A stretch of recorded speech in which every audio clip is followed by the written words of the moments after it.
Atin talaga ang Itbulaga. TVJ wagi sa trademark laban sa Tape Inc.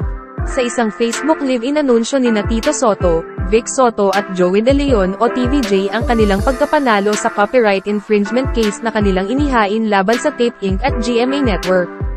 Aniya, matagal na nilang hinihintay ang magandang balita mula sa Marikina Regional Trial Court na panalo sila sa isinampa nilang copyright infringement case against Tape Inc. na ibig sabihin ay pinatitigil silang gamitin ang Itbulaga at EB dahil hindi authorizado ang nasabing kumpanya o programa ng GMA.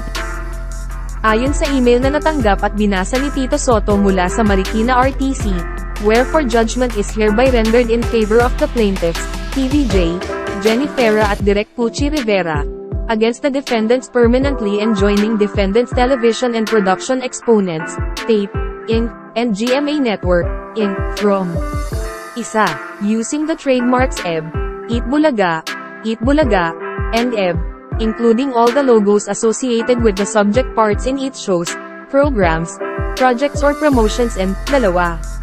Using the Itbulaga jingle, song or any part thereof in its shows, programs, projects or promotions and 3.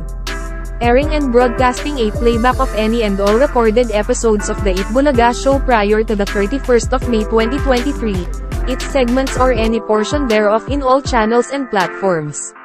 Nabanggit din ang tungkol sa, the Intellectual Property Office of the Philippines through its proper unit, head officer is hereby directed to cause the cancellation of the following trademark registrations in the names of television production exponents incorporated from its records, database and or registry to it.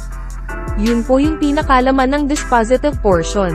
Pahayag ni Vic, sa madaling salita, nanalo po tayo, palakpakan ang lahat ng nasa TV5 studio. Samantala, wala pang pahayag ang Tape Inc. at GMA Network ukol dito. Ano ang masasabi ninyo sa balitang ito? Mag-comment lang sa baba at huwag kalimutang mag-subscribe.